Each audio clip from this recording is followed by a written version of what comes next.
Mr. Azzi, would you lead us in the pledge? Please rise, put your hand over your heart. To the flag of the United States of America, and to the republic for which it stands, one nation, under God, indivisible, with liberty and justice for all. At this time, we'll observe a moment of silence.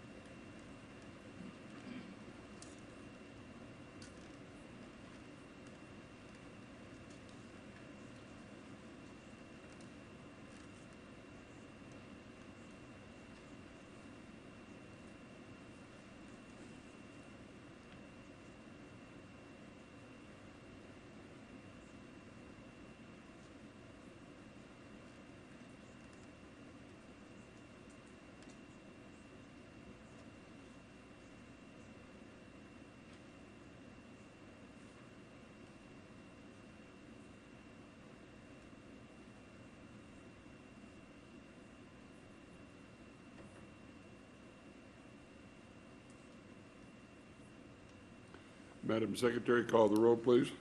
Hatchneff, absent. Guston, Zadra, Sferrazza, George, Ayazi, Cashel. Here. Before we go to approval of the agenda, pulled items, there are none. Proclamations, item D1 and D2. Presentations are E1 through E5. Public comments at 12 noon. Public hearing started after 12:15. Do you have any public yes, ma'am. Mr. Mayor, is F3 pulled? I believe the city manager was going to pull that one. What? F3? Okay. All right. Okay. All right.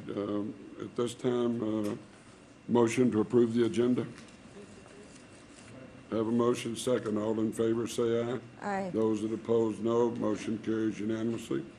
Approval of the minutes for May 4, May 5th, and June 8th. Have a second. All in favor, say aye. Aye. Those that oppose, no. Motion carries unanimously. Public comment cards. Do you have any public comment cards? Thank you very much. Earl Emmerman.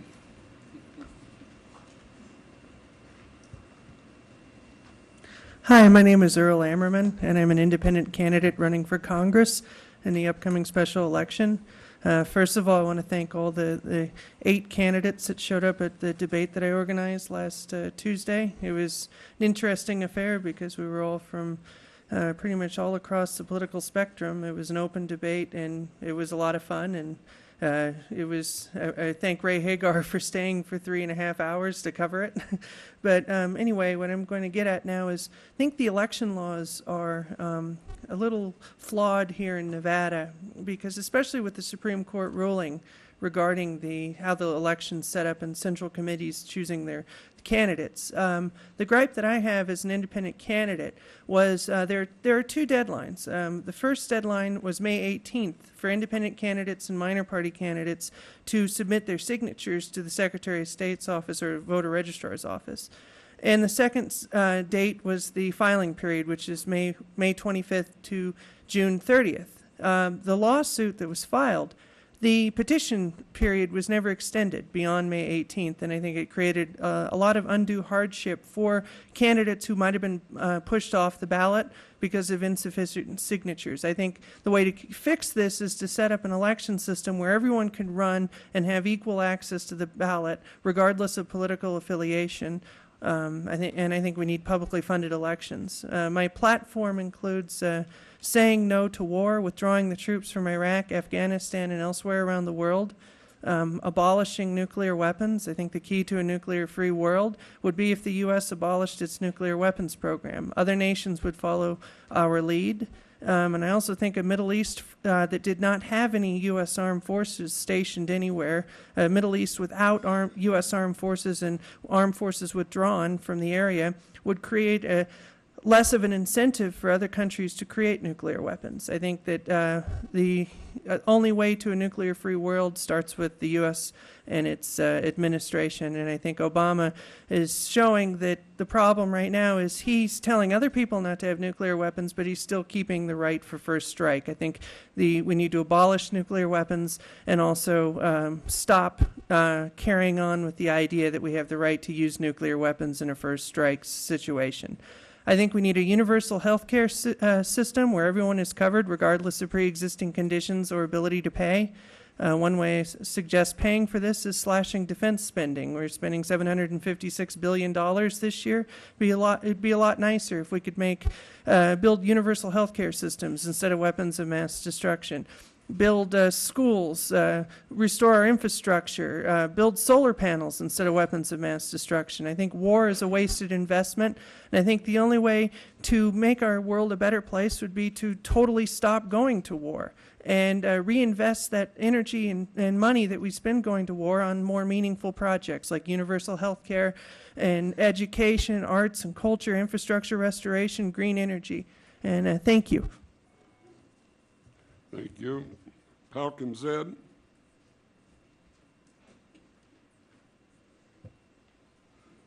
Good afternoon, Council. My name is Palkin Zed. I'm the Executive Director of Project Solution Community Complex. I kind of want to talk to you a little bit about our project. We are turning an old school building into a community complex center in a low-income area, which will also provide services for homeless youth and children aging out of foster care. I briefly want to talk to you about our current renovations with the amazing 11 AmeriCorps workers you see behind me. They've been working in our building for about over a month now, and we've been renovating the building to provide a dance room, a library, a computer area, weights area, and a picnic area.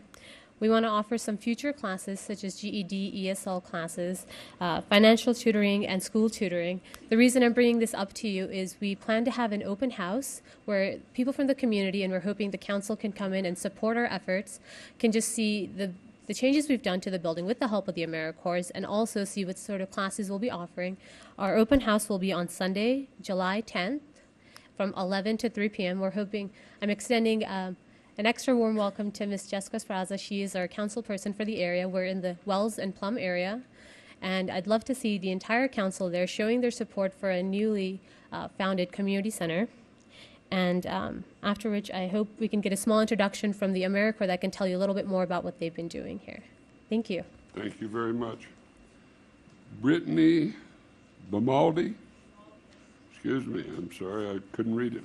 No worries. Good afternoon. My name's Brittany Grimaldi. I'm the team leader for Blue 2 of the AmeriCorps National Civilian Community Corps out of Sacramento. For the past 9 months, this team of 11, along with me, I'm one of the 11, we've been traveling around the Pacific region of the United States doing different community service projects.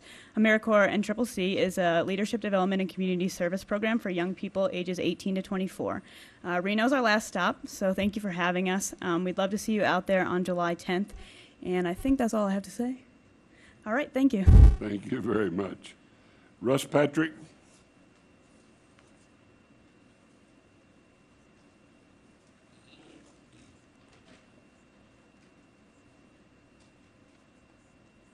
You can give those to the secretary and she'll pass them out.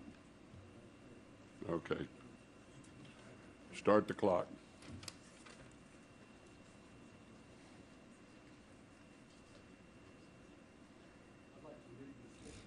That's fine.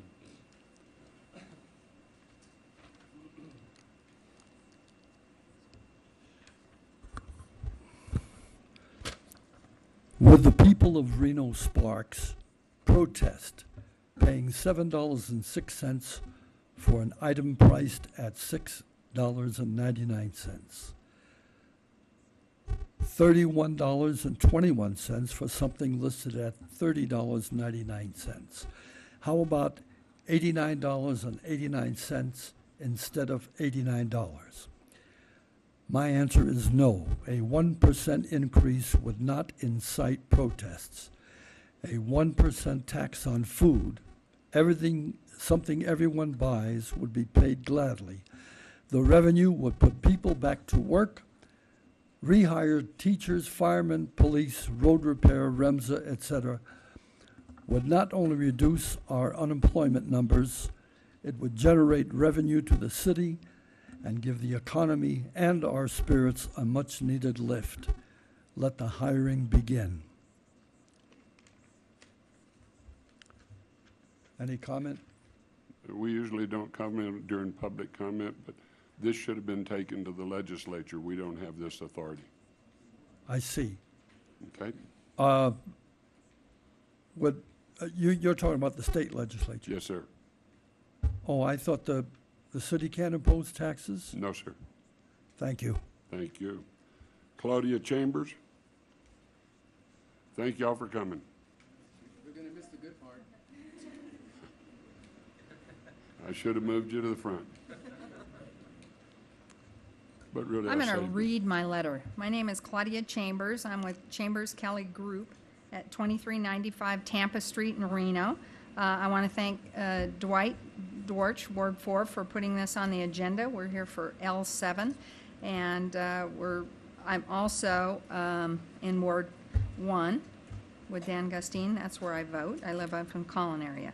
The business owners and property owners in our neighborhood met at our offices on April 27th to discuss all our concerns regarding the existing zoning since the UNR overlay. A little history: we purchased the building October 2002. It's located on 1.06 acres. It has 7,600 square feet of office space. We have 2 warehouses, a 2,000 square foot and a 1,350 square foot, and an equipment yard. There have been 2 radio stations on this property. Frankovich Construction acquired the property in '74 and completed a beautiful remodel. At the present time, there are 2 construction companies leasing the office yard and warehouse. And I've brought in some pictures of the outside of the building if you guys are not familiar with that street. I've brought some pictures of the inside, some of the offices, and also a zoning map if you'd like to look at these, just so you can see our area is an industrial area.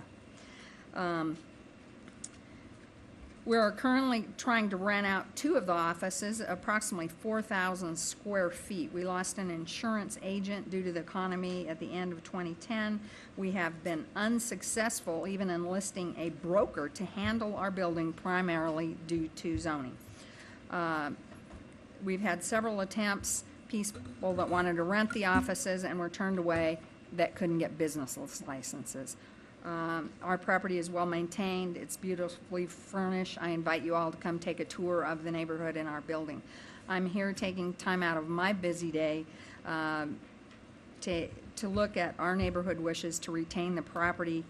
We want to retain the property and the property values. We need to bring more businesses to Reno and to our area, paying business license fees, hiring employees, and contributing to our tax base.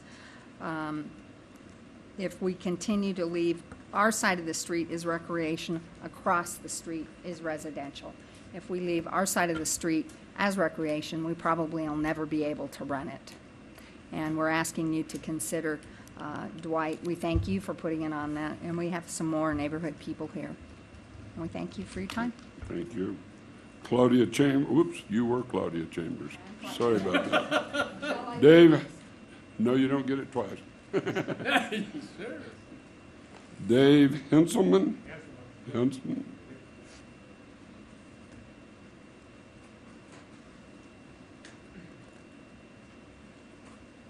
Thank you, Council, for letting me speak today. My name's Dave Henselman. I own Commercial Project Management, and I'm the managing and leasing agent for the Tampa Industrial Park. And I represent Bayside, Nevada. Tampa Industrial Park is in the UNR overlay. It's across the street from Claudia's, and we actually have the residential overlay. This is an 11.5 acre site with about just under 63,000 square feet of improvements. These improvements are obviously an industrial office warehouse type project. We've been unsuccessful to find and get tenants in the space. The owners that have bought this have made a substantial investment in it, and they've continued to make a substantial investment in improving the property and cleaning up the neighborhood in the anticipation of being able to use and attract industrial type uses in this. As is typical with when we get a prospective tenant or user, we will then meet with them, and then we ask them to go check with the city. I've probably sent over a dozen people down to check and make sure that their uses would comply with the city. I've heard back from very few of them, but I did have an auto user that was very much interested, a repair user that was very much interested in the space because it was set up as a previous service center and had an existing lift. When we talked to him and asked him, how the meeting went, he said he was told that his use was not acceptable to the area. I then contacted Ms. Hanson, and she was nice enough to meet with me, and we discussed this. And she said that that was the correct response that the city staff was to give, that this is a residential overlay and no industrial users are to be in there. And she then went on to say that with this change, they really want to do nothing to support the continued industrial use of the area. She did, however, offer to, if I had someone that was interested, that I would then come to her and submit it, the potential user, for an administrative review. And I appreciated that. That took care of an immediate issue, but unfortunately, the prospective tenant had already moved on. He found something that was easier to lease. This is a tough economy. I've been doing commercial real estate 40 years, and I've never seen it this tough. Any deterrent or any kind of glitch, the tenant's gone, and it's tough to get. We've worked deals for a year, and they're not signing. So I would just like to have it where we have a clear definition of the type of uses that we can propose, and then have a guideline to get them through the city and get their business license. Thank you for the time. Thank you, Dwight, for involving this. Thank you very much. Mary Ann Hose?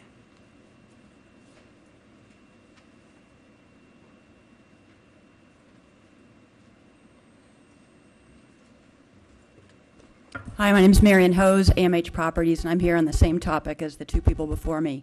I'm the owner of a 120,000 square foot industrial building in the same area.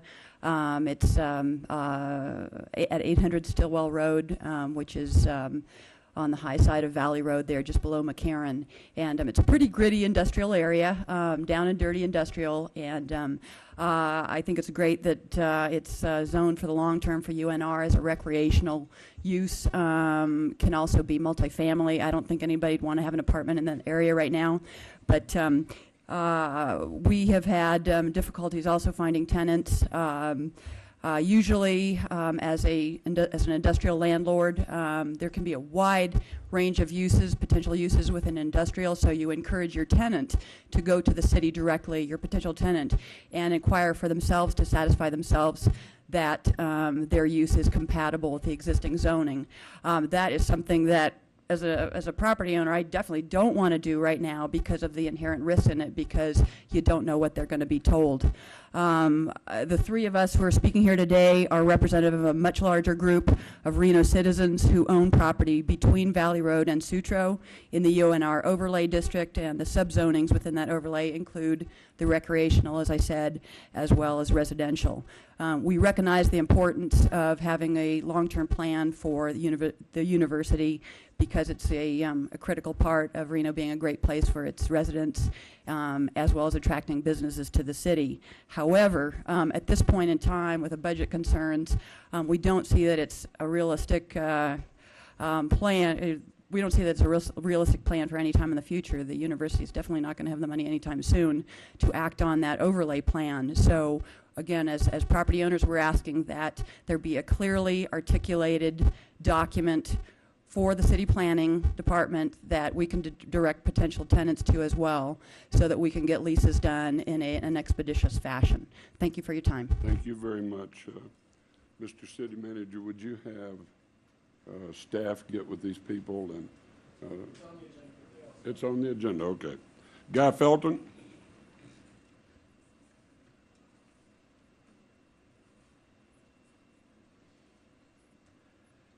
Guy Felton, candidate for Congress. My words today are protected speech.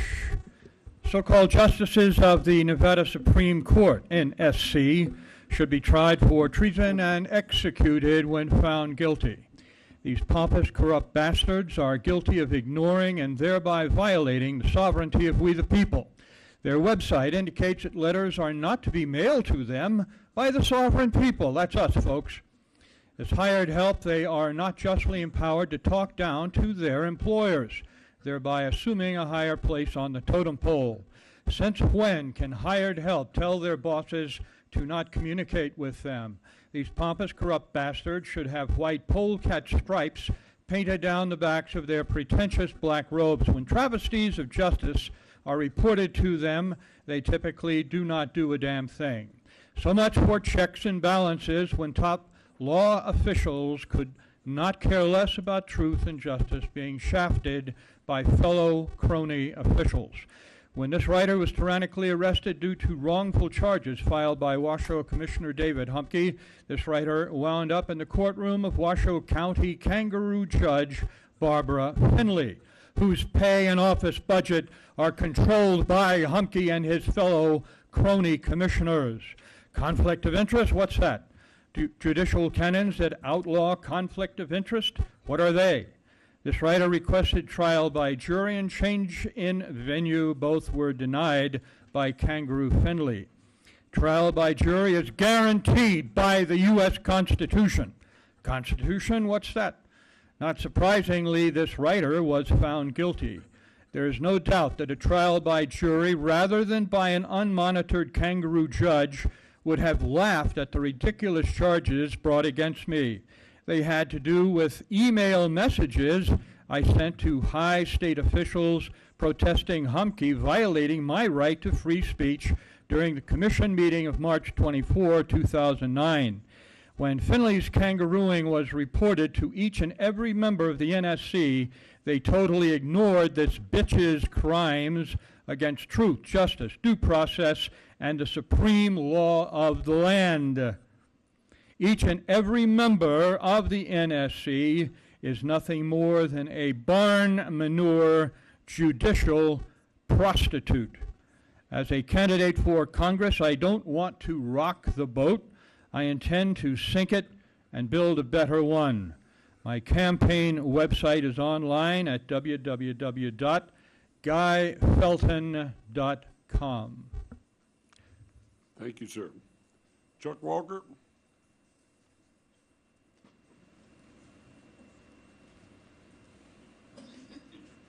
Mr. Mayor, members of council, Mr. Klinger, good afternoon.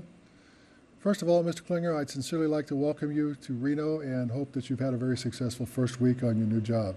We look forward to you doing wonderful things for the city and the people of Reno. I came here today to speak on item J8 and will not be here for the entire meeting, so I wanted to make some comments during the public comment section here. J8 is funding of Northgate using money from the Somerset PUD revenue funds. When the developer presented to the Homeowners Association in Somerset the transfer of those funds or recommendation on that, he indicated the funds would be used for 4 specific areas. First of all, he would get approximately $300,000 to cover his costs for the fire station, which is built in Somerset. Approximately $300,000 would be used to fund additional funding that was needed for the Northgate development project. There would also be funding for the Somerset West Park for the people, which would include potential neighborhood gardens. And that was supposed to be started shortly, and after the meeting last fall. Nothing has been done on that. And the money would continue to be used for the other things which was originally defined for within the PUD. My concern is this: you have to go to the state and request approval to use those funds to fund the Northgate program because it's a longer-term program and you don't have a guarantee on the funds. I don't know how much money you're going to have. I don't think any of us do. The construction in Somerset right now is not real strong. We've had about 12 permits this year, and the records in talking to the assessor's office, they expect the Somerset build out in 18 or more years. So we're not going to get as much money as was originally planned. My sincere question to you people or challenge is that as you go forward and spend these funds, please don't spend more than we're actually going to get so that we don't have to rework the thing and take money from the general fund or take money from other parts of the program to fund things where we never had the funds for. So please look at it carefully. The staff report does not have adequate information to show a cash payout or a expected cash flow.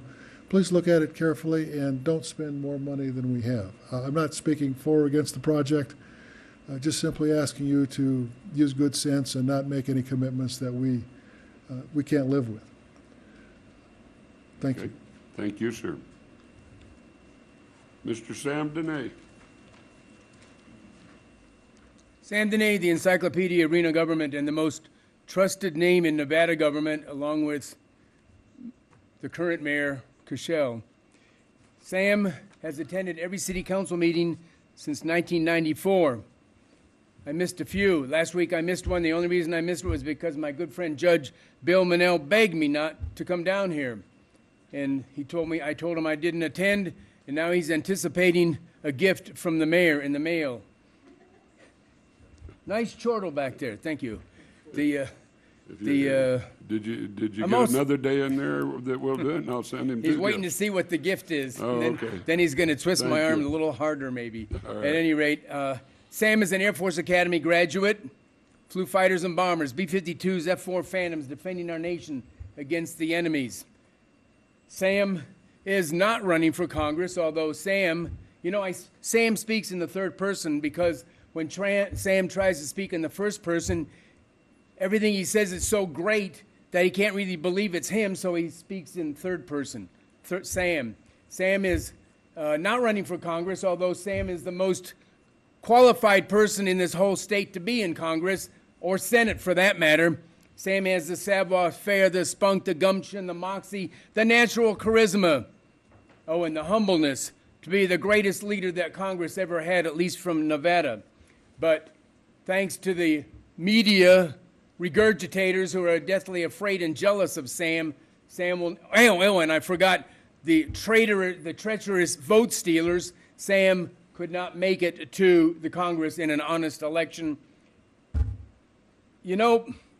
I was going to say something about Andy, the abracadabra man Klinger up there.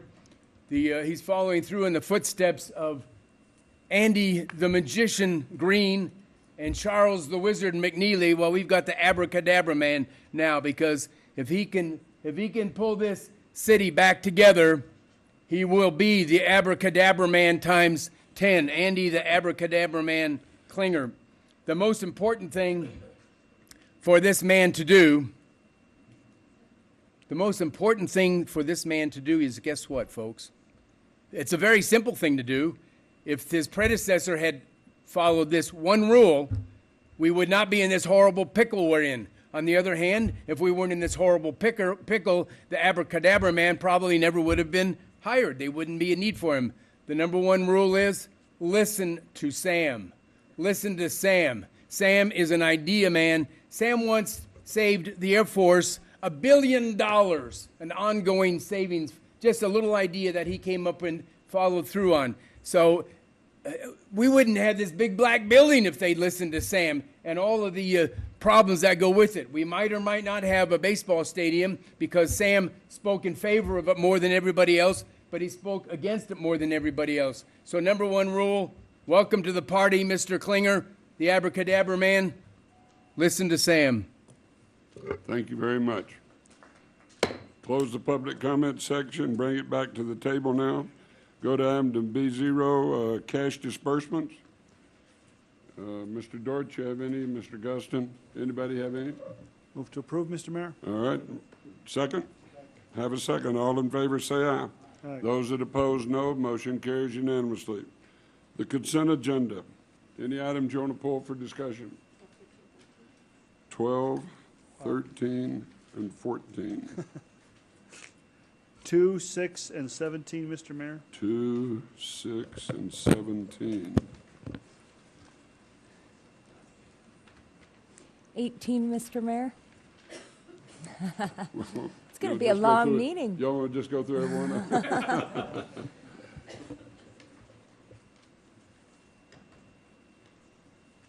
Any other? Mr. Guston. Number 10, Mr. Mayor. Mr. Guston, number 10. Mr. Dortch, pull one just so you'll be in the middle of it. Okay, all right. Chair will entertain a motion on all other items. Whoops, wait a minute, I have a speaker, Mr. Sam Dene. Got to get that paper here quicker. Sam Dene, the Encyclopedia of Reno Government, and I did turn it in kind of like at the last minute, Don't but be prior doing to the that to vote. me. You're trying to trick me now. No, I'm just trying to take the onus off of the city clerk Oh, over there. thank you. Because I was a little bit, I wasn't late, but anyway, that's neither here nor there. And how did that lady word it the other day? Don't worry. I like the way she did. Don't worry. At any rate, and that was a very respectful don't worry. What we have here is the consent agenda, and I know Mr. Klinger is very anxious to see this.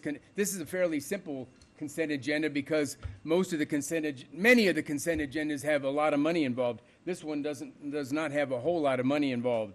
And I do have one to speak on, and I will not take my full 3 minutes because I won't need it. But the consent agenda is where they vote all in one vote for all of these things without a discussion. But in this case, it looks like they're going to discuss just about everything on the consent agenda. But the one I want to talk about, and I think it's at the heart of every citizen in this room, in this community, the chief of police, the brand new chief of police over there who was hired thanks to Sam's recommendation, Chief Steve Pitts.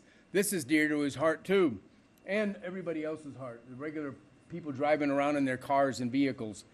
Staff report, C6, approval of an amended interlocal agreement for the traffic signal maintenance for the year and for an amount of $65,000 with automatic renewal options.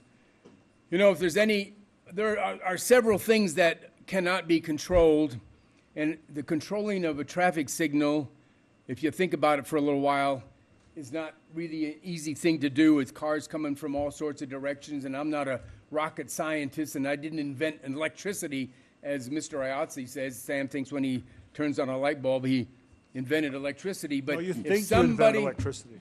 I never said you invented it. You think you did. See, he always has an answer, too, on top of that. At any rate, if they can, I don't know if you've got a plan involved here to synchronize these things, because the amount of money that could be saved if these things could be synchronized is astronomical. And I know the poor guys, I don't know if they're here today to accept this $65,000, but they will be the heroes of the community if they can set it up so that everybody driving their car, not everybody, but people driving their car do not have to spend more than, say, 15 seconds at a red light. Now make that 10 seconds. And I do note that they have this new traffic signal thing relative to jaywalking. As a matter of fact, a good friend of mine got a jaywalking ticket, cost him $200 Good. for a good, and that was a hit job. That I think I remember the city council was talking about getting the jaywalkers, and we're watching you, Mr. Mayor, because I saw you jaywalking once, and I gave you a break and didn't turn you in. This isn't here, Mr. Pitts. That's okay, Chief. Anyway, that it's statute of limitations overruled. Thank you very much. Appreciate you. Thank you for letting me talk. Thank you. Have no other public comment cards. I'm going to bring it back to the table for discussion. Whoops, wait, now we'll take a motion for all other items except the ones pulled. So moved. I have a motion, second. All in favor say aye. Those that oppose, no. Motion carries unanimously. Ms. Zedra, item 2. It's 12, 13, and 14, Mr. I Mayor. had two, Mr. Oh, you had, okay, all right. You're 12, 13, 14. Yes, excuse me, got the Z in the wrong place. Item 12. Mr. Mayor, I'll refer to all three of them at the same time. I brought them forward just to give the NAB, the Neighborhood Advisory Board members of my two NABs, some credit for, once again, they've allocated just about all of the community pride grant funding that we give to them for city-specific projects. And today they've brought back to the city coffers about $21,000 for lighting and graffiti abatement and some repairs at Yory Park in a very depressed area of the city. So I just wanted to give them some credit for their continuing direction to redirect their money back at the needs of the city. That's great. Give me a motion, please. Move to approve. 12, 13, and 14. Please.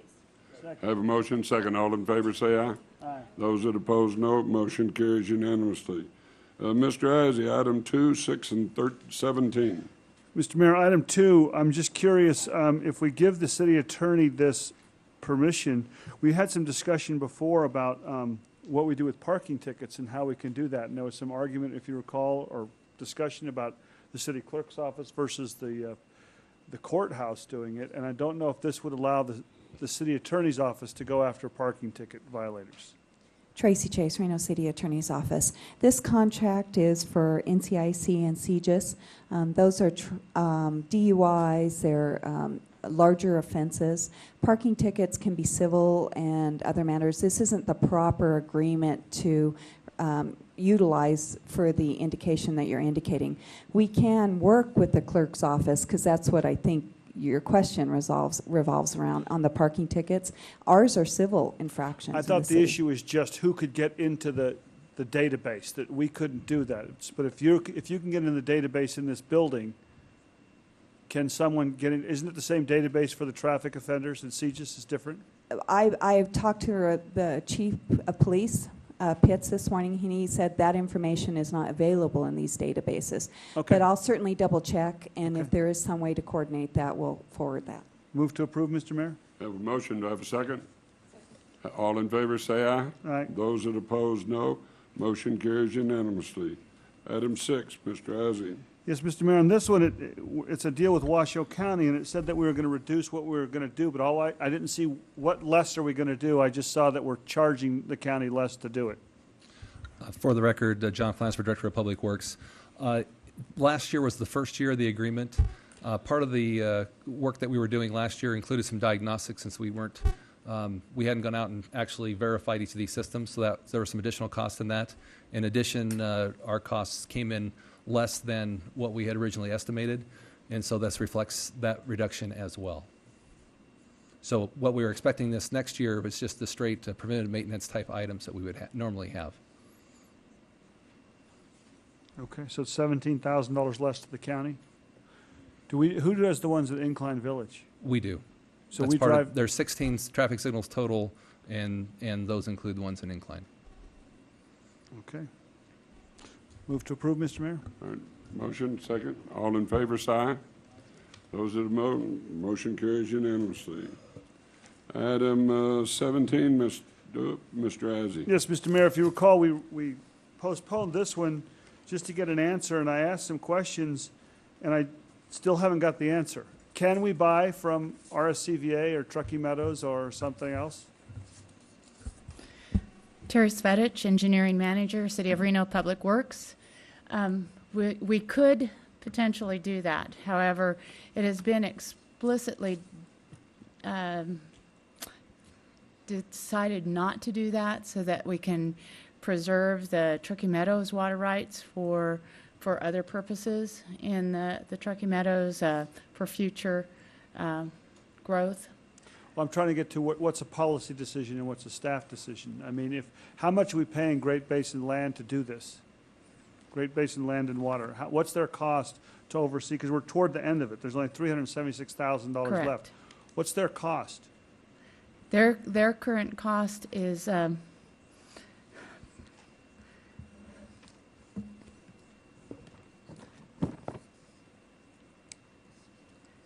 it's approximately, I believe it's $36,000, and it is, but it is based on actual performance.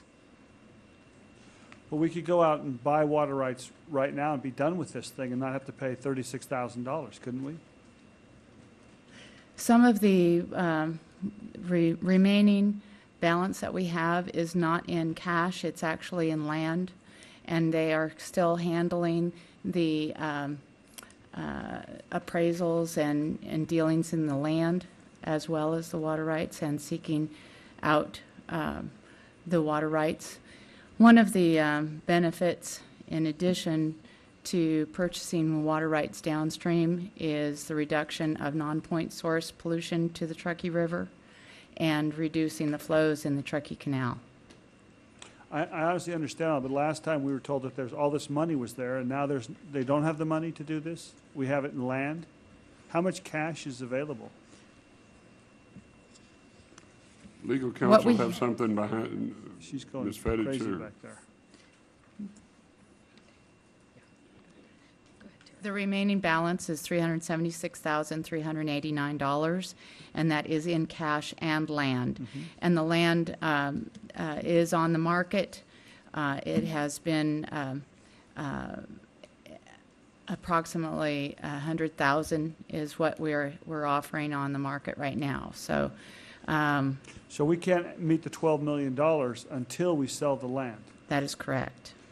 And if we sold the land for $1, we'd just have to come with extra money to meet the 12 million. I mean, we're obligated to spend $12 million to purchase water rights, correct? That is correct.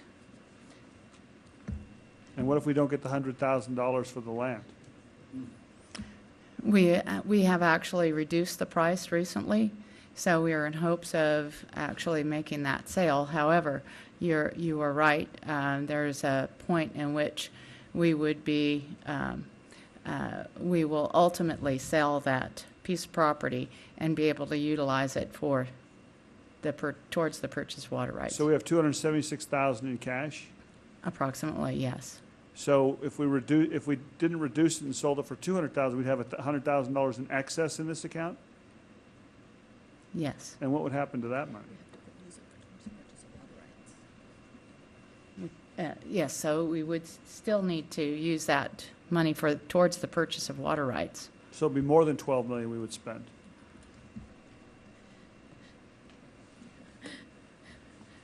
Deputy City Attorney Susan Ballroth, no. It's a very complicated formula, but the net amount, the costs aren't allowed. In other words, the cost for the transactions and for the land, to buy the land, are netted out. So it's a net 12 million. So we wouldn't have more. When all the calculations are done, we would not be spending more than 12 million. So the costs aren't included in that $12 million. So if we end up buying the land for $200,000, selling it for $100,000, we've got to come up with the $100,000 difference. No. Susan Ballroth, Deputy City Attorney, no. We don't. Whatever we net from the sale of the land will be used towards the purchase of water rights, whatever that amount is. So we spend $12 million buying land, and we sell it for $6 million. We have to buy $12 million worth of water rights. I've got to come up with $6 million more. Luckily, the majority of our purchases have been water only. We only have one parcel of land remaining. Yes, just one. Why don't we just do it and buy the water rights here locally and be done with it? I mean, why don't we do that? Is that an option that we could do? We could go to the RCVA or the City of Reno or Sparks or somebody and say, here's $376,000, sell us water rights. We wouldn't need any of this anymore.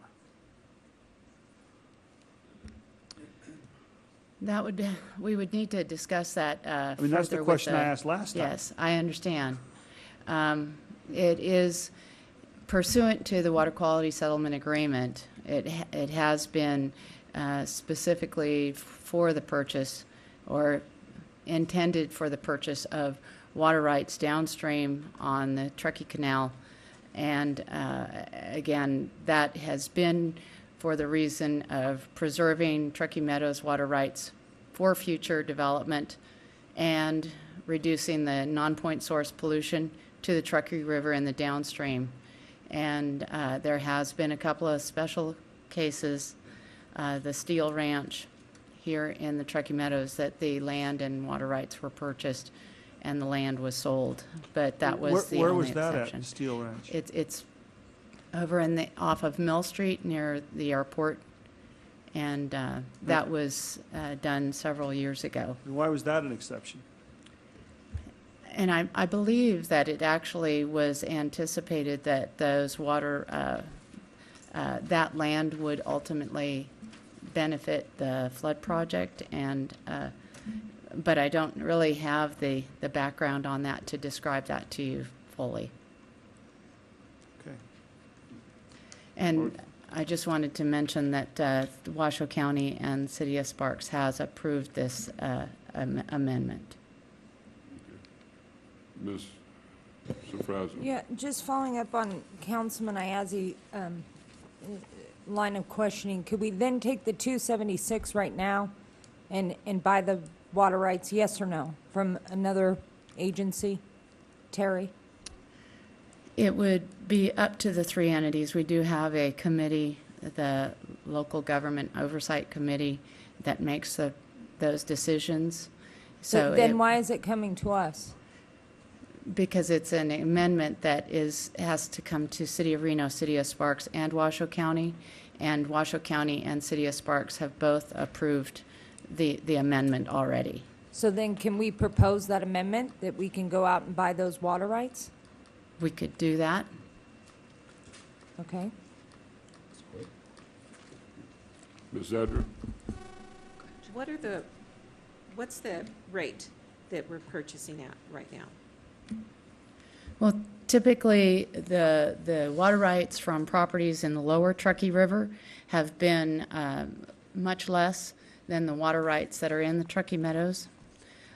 So we have purchased them for $4,000 an acre foot, $6,000 an acre foot, whereas the water rights in the Truckee Meadows have typically been much more expensive. So that was another reason why water rights from the lower Truckee River and the Truckee Canal were used for purchase. And the reason why I asked that question, Mr. Mayor, Dave, kind of goes to your question. At least previously, there hasn't been any discussion that I recall at the RSCVA for a while, but previously, the board of the RSCVA was not interested in divesting its water rights at the low rate that market was bearing. And my question was, they should, but we could ask. I mean, it's just, I just don't like paying when we're almost at the very end and we're going to pay the consultants more money to do, I mean, the bang for the buck is a lot less now.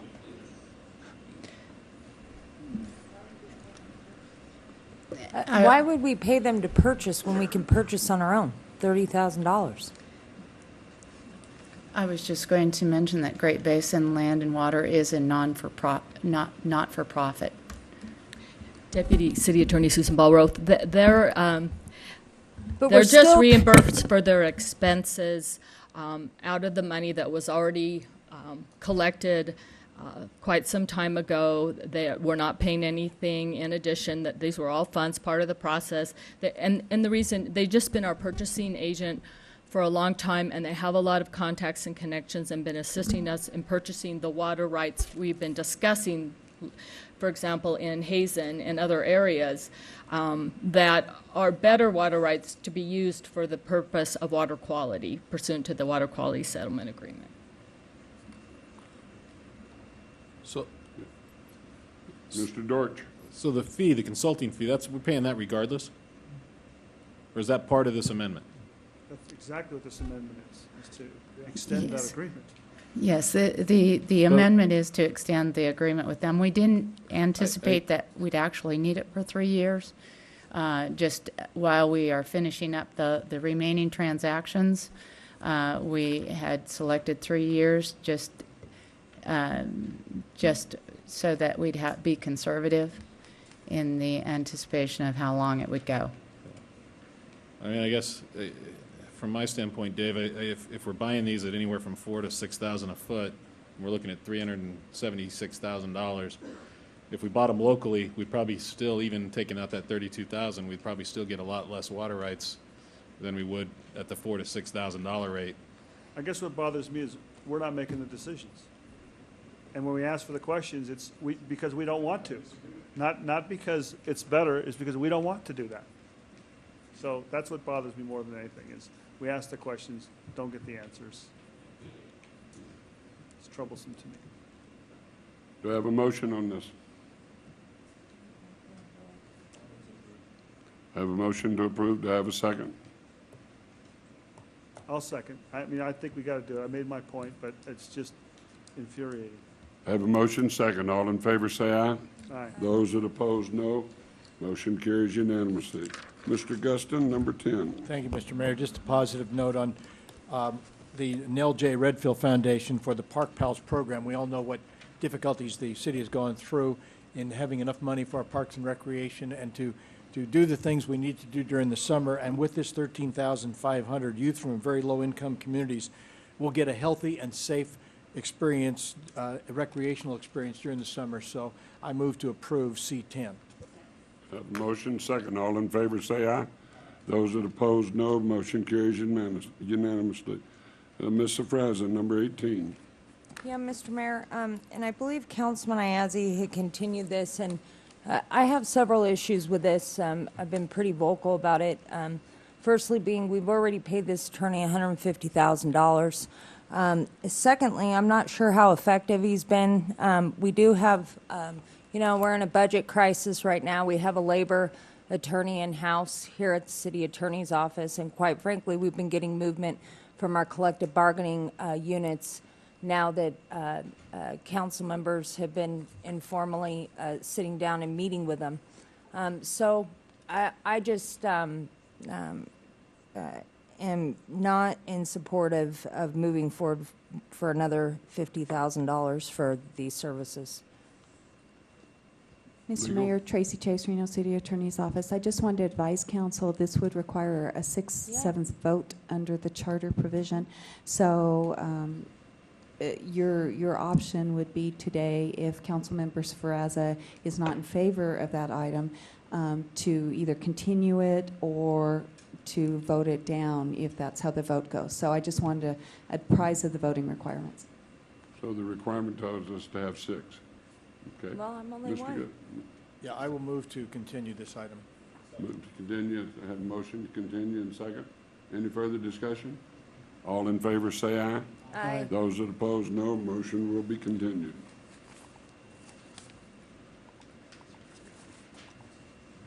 All right. At this time, we'll go to proclamations. Item D1, Worldwide Red Hat Society Day. Ms. Zedra, would you ladies please come forward? Ms.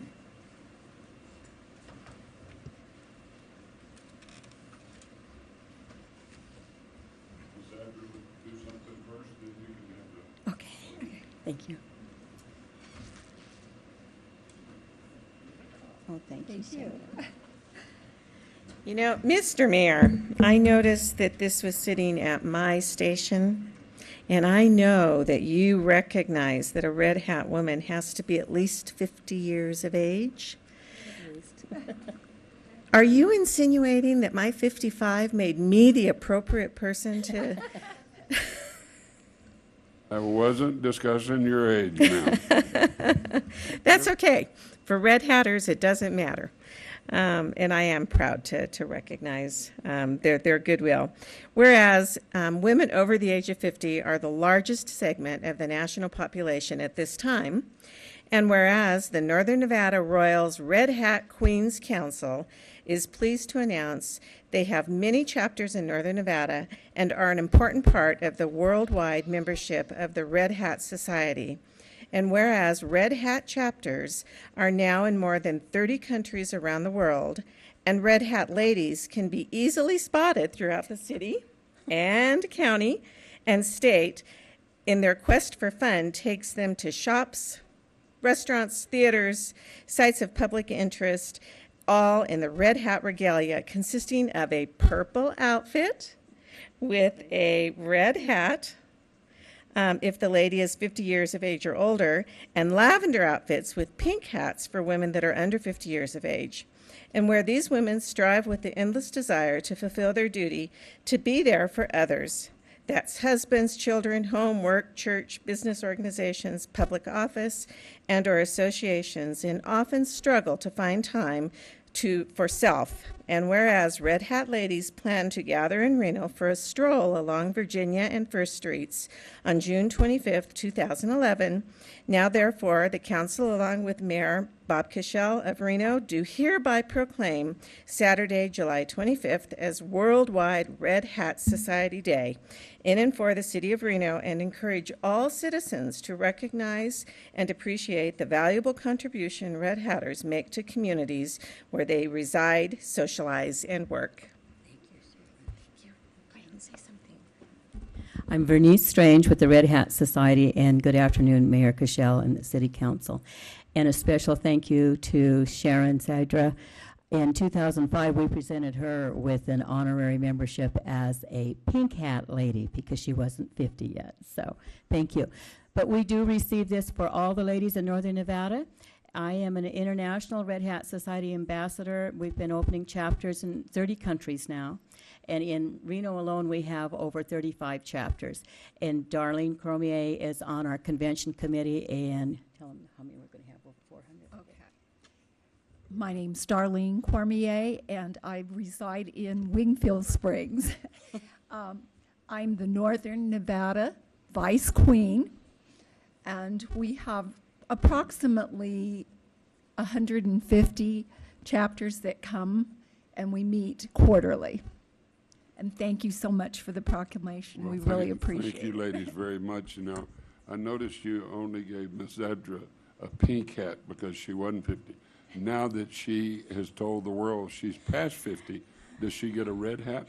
Well, what we'd like to do is to invite the lady council members to our September 9th, 10th, and 11th convention here in Reno. We will have over 300 women at the convention from different chapters, each representing a chapter of approximately 20 people. We'd like to invite you to our convention on Saturday night, September 10th, and we'd like to give you those honors at that time.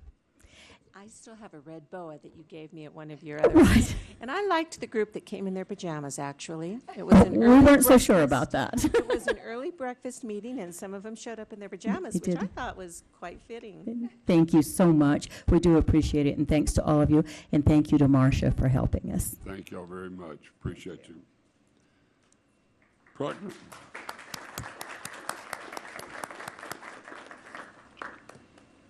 All right. Susan Slurf, proclamation.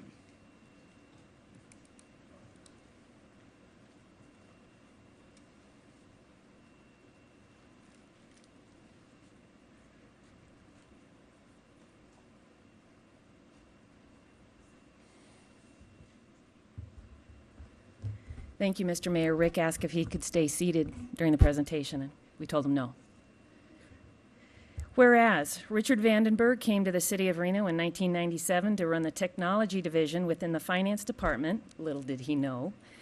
And whereas management quickly recognized his talent, and he was tasked with creating the communication and technology department, significantly expanding his responsibilities to include the emergency dispatch operations. And whereas Rick has demonstrated remarkable innovation and leadership, keeping Reno at the forefront of technology in areas including, but not limited to, the virtualization of the city's server environment and the implementation of the Tiburon public safety software.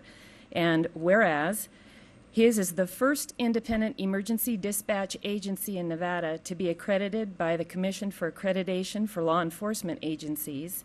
And whereas Rick has been an integral part to interagency collaboration, has been a leader in his profession or his professional organizations representing Reno as a technological innovator, which isn't even easy to say. Rick has proven to be a fierce negotiator in business settings, protecting the interests of the citizens of Reno while acquiring material and services from some of the world's most successful businesses, which basically means Rick went toe-to-toe with the big guys like AT&T and Microsoft and literally saved this community hundreds of thousands of dollars. And whereas during the worst economic recession in generations, he saved countless jobs by identifying inexpensive yet functional solutions to the city's technological challenges. And whereas in all his decisions and leadership, Rick has kept service to the citizens of Reno foremost in all of his actions. And whereas Rick is universally recognized as the go-to, get-her-done guy, a great boss, a helpful teammate, a responsive staff member, an outstanding geocache enthusiast, a rock-solid member of the management team who will be sorely missed, and teller of remarkable stories, many of which actually bear some relationship to the truth. And so now, therefore, I, Susan Schlurf, on behalf of Robert A. Cashel, Sr., Mayor of the City of Reno, do sadly but proudly hereby proclaim, that was a good one, proclaim Thursday, June 30th, 2011, Richard Vandenberg Day, and in the city of Reno, encourage all citizens and coworkers to give recognition and appreciation to Rick for his years of dedicated service to the city of Reno. We wish you incredible good things in your retirement. Thank you. You're right. Thank you very much.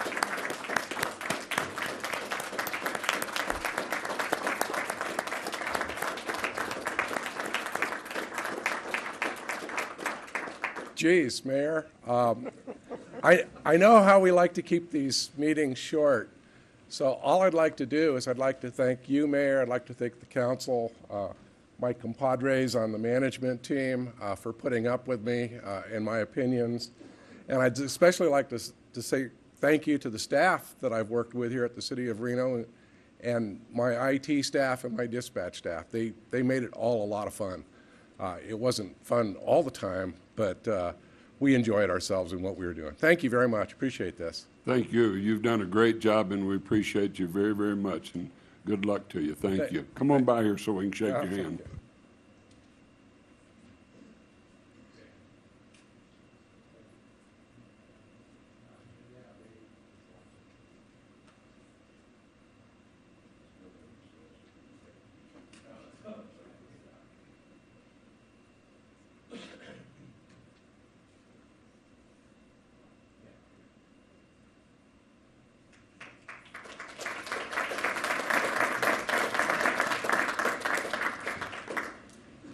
At this time, we'll go to presentations. Waste Management, Greg Martinelli.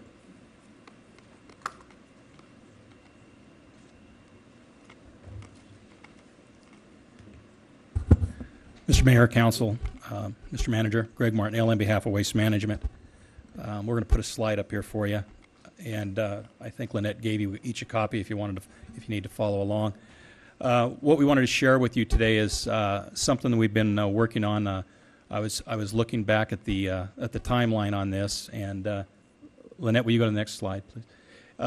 When we started looking at this project and first ran the single stream pilot in Dave's ward in late 2007, we're approaching 3.5 years on trying to come up with some enhancements to the way we conduct our recycling program in Washoe County.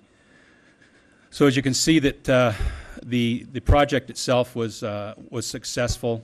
We provided almost 900 residents in northwest Reno with another 96-gallon container that they were allowed to commingle their recyclables in, and we collected that for a 3-month period.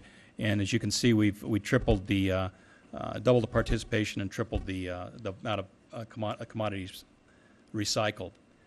As a result of that, you directed us in early 2008 to work with what was coined as a working group of representatives of Reno, Sparks, and Washoe County to come up with a community program that would help to enhance the recycling programs.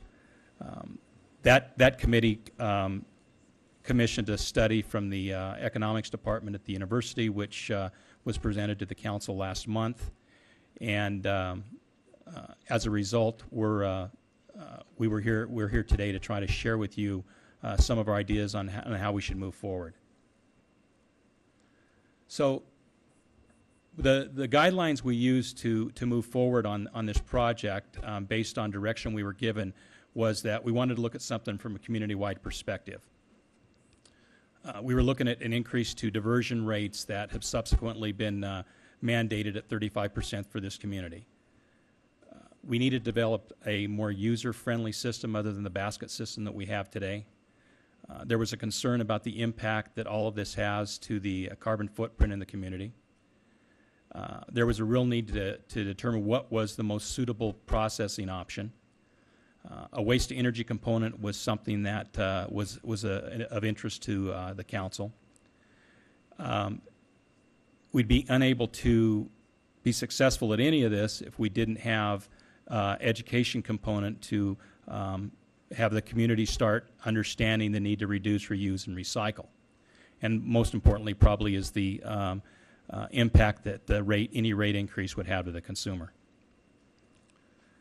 So I'm going to have my colleague Sean Tackett, who's our Director of Recycling Operations, come up and go through these two more technical slides. The second one's even more technical. And then I'll come back and finish up with you. So, Sean. Good afternoon, Mayor and Council. Sean Tackett, Waste Management Group Director for Recycling and Diversion.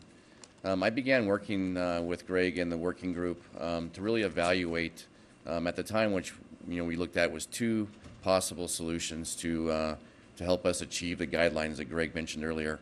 Those two solutions were a traditional single-stream approach to recycling and then a dirty MRF approach. As we worked through those options, a third alternative became available to us, or it was clear that would, we thought would help meet the guiding principles better than either of the two options that we first started to look at, and that was a hybrid solution. We coined that as a hybrid solution because it was really the benefits from both of those solutions that we felt would ultimately bring the most value to the community of Reno, Sparks, and Washoe County. As you look at that solution, the solution is a simpler, easier solution to use. It provides both single-stream recycling and the ability to process select commercial loads and multifamily loads. That was a really important part of what we were looking at. The solution that we're offering is a proven methodology. I think that's a very important point to get across. As we have progressed in recycling and the commodity markets have improved, the quality of those commodities have become very important for the marketability, and that was certainly something that was valued and requested of us as we looked at the options and ultimately the recommendations that we made. We also, looked at some emerging technology that was becoming available and an emerging market of waste to energy. That was something that was important for us to be able to blend into the solution. So as a result, we've again offered and recommended in conjunction with the working group to provide a hybrid solution that would bring both of what we felt was a proven technology, which is single stream recycling for residential and commercial, and the ability to process select loads of commercial waste and multifamily materials that historically has been left out of the recycling efforts, primarily due to rebatement space at many of these multi-tenant sites. Next slide, please. So as Greg mentioned, I got kind of the short end of the straw here to explain the technical side to this. So I'll try to keep it kind of at a real low level. But basically, what you see here in front of you is a flow diagram of the hybrid process. And going from right to left at the very top, we've got select loads of commercial, multifamily loads, and industrial loads coming into the facility, which traditionally would have gone to the transfer station or landfill for disposal. Those loads are processed through what we would call a pre-sort, where we have hand sort labor pulling out oversized sized objects, recycling commodities, wood, steel, metal, more of the larger items. Then we're using technology and mechanical devices to screen out a small fraction of material that is somewhere between 0 and 8 inches. That can be set, depending on what the stream looks like. And that material then we are now able to use as potentially a feedstock for waste to energy. That material can now be diverted from the landfill. Further separation is done with the drum air separator that you see there in the blue. And that actually allows us to take the traditional recycling commodities that may be in that stream from the multifamily stream or the commercial stream, and then reintroduce that into a single stream process, which is what you see here in the remainder of the flow. The second drum feeder is the start of the process for a single stream recycling facility. The material is metered into the system. Again, it goes through another pre-sort to pull any large items that may have been placed into the residential single stream material, now in conjunction with the commercial and multifamily material. It goes through a series of screens to try to help separate the OCC from the rest of the recycling stream. Then we have some additional pre-sort of the material, again, to pick out any contaminants that may have gotten through there. And then a fine screen, which separates all the fines material to include glass out of the stream. And then again, additional screens to separate paper and containers. The final part of the process is additional quality control to ensure that the newspaper meets the quality specifications for marketability, as well as mixed paper. And then we have, at the very last stage, a container line where we're using a series of optical sorters that optically scans and identifies containers and then pneumatically ejects those from the stream, as well as quality control for the other types of plastic that we would offer in the program, which would be plastics 1 through 7. The final part of the process is it goes directly to a baler, the material's baled, and then shipped to market. And again, this solution that we are offering, again, in conjunction with the working group, is what we felt best met all the guidelines that were put in front of us, and really gives the benefit, of both types of systems to the Reno Sparks and Washoe County community. Thank you. Thank you, sir. So on the this is the nuts and bolts of what was contemplated in order to accomplish this. So what we would propose is that each residential customer would be provided with a 96-gallon cart. So that would be their basic service would be at that level, and that they'd be provided an additional 96-gallon cart for their recyclables. Now the recyclables would be picked up every other week. There is the option for 64-gallon service because, quite frankly, there's some folks that just aren't going to produce that much material. They just don't need that large container. There's a 20% discount for senior citizens over 70. We were thinking of you, Mr. Mayor. Thank you.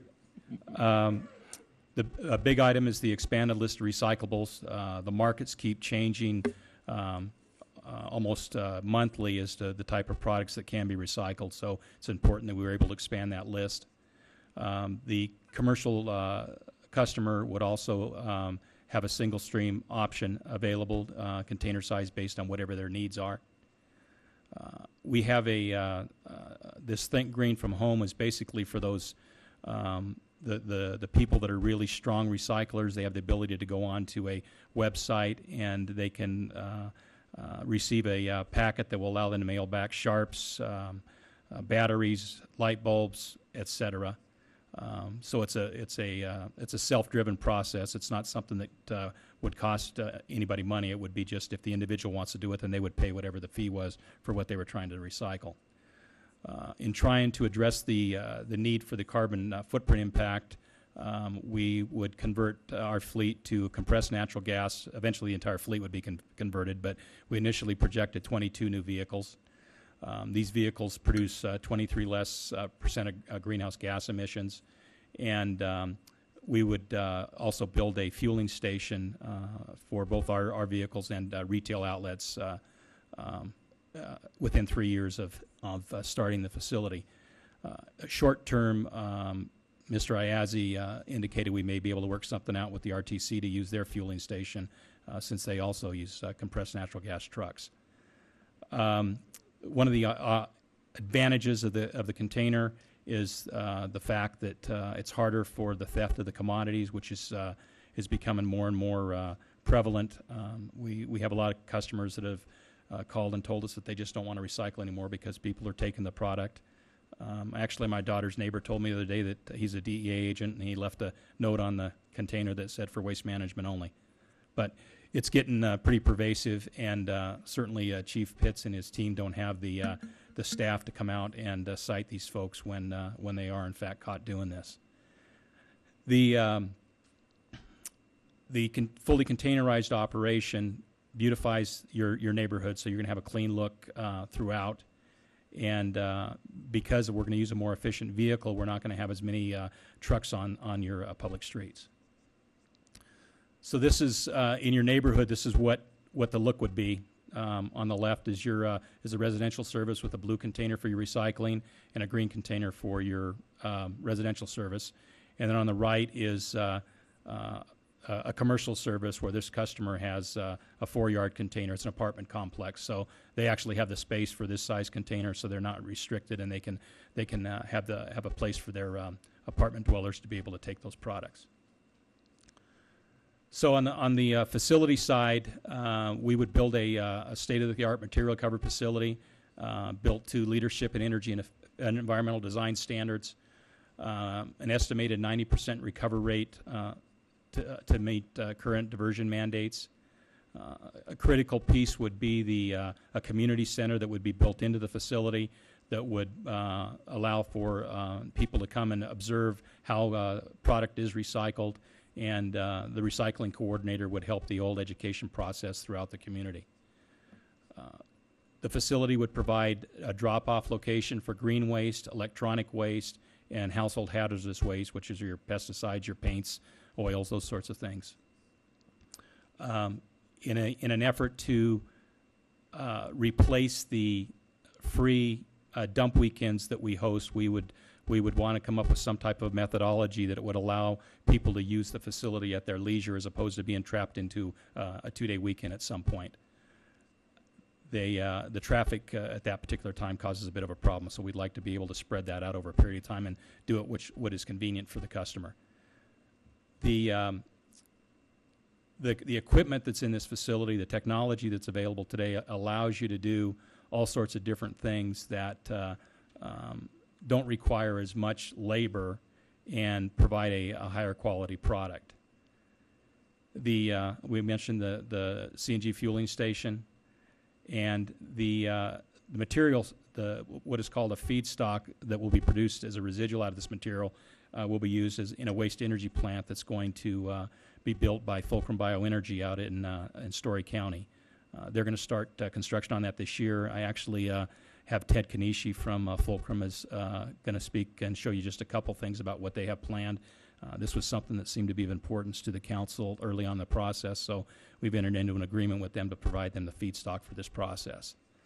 And I think probably the biggest factor in what we want this facility to offer is the ability to grow with whatever the changing recycling markets will bring. So the economic impact of this is